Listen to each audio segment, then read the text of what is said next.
میرے دوست، اگر اللہ سبحانہ وتعالیٰ نے آپ کو بڑی مصیبت دی ہے یا آپ کو کسی آزمائش میں ڈالا ہے یا آپ کو کوئی تکلیف لاحق ہے، کوئی تکلیف اللہ تعالیٰ نے آپ کو دی ہے، تو آپ کو اس میں گھبرانا نہیں چاہیے، کیونکہ اللہ سبحانہ وتعالیٰ جب کسی کو آزمانا چاہتا ہے تو اس کو مصیبت میں مبتلا کر دیتا ہے، اس کو مصیبت دیتا ہے، اور پرکھنا چاہتا ہے تو اسی کو مصیبت دیتا ہے۔ تو ایسی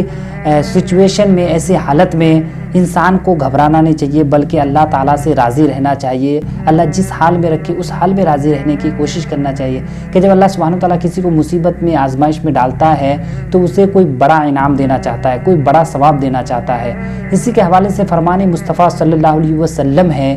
کہ بڑا ثواب بڑی مصیبت کے ساتھ ہے، اور جب اللہ تعالیٰ کسی قوم سے محبت فرماتا ہے تو انہیں آزمائش میں مبتلا کرتا ہے، بس جو اس پر راضی ہوا اس کے لیے اللہ تعالیٰ کی رضا ہے، اور جو ناراض ہوا اس کے لیے ناراضگی ہے۔ تو پھر آپ پر ڈیپینڈ کرتا ہے، کیا آپ اللہ سبحانہ وتعالیٰ کو راضی رکھنا چاہتے ہیں تو پھر آپ کو اس مصیبت میں راضی رہنا چاہیے۔ بڑا ثواب کا حقدار بننا چاہتے ہیں تو اس میں صبر کیجئے، انشاءاللہ آپ کو بڑا انعام، بڑا ثواب عطا کرے گا۔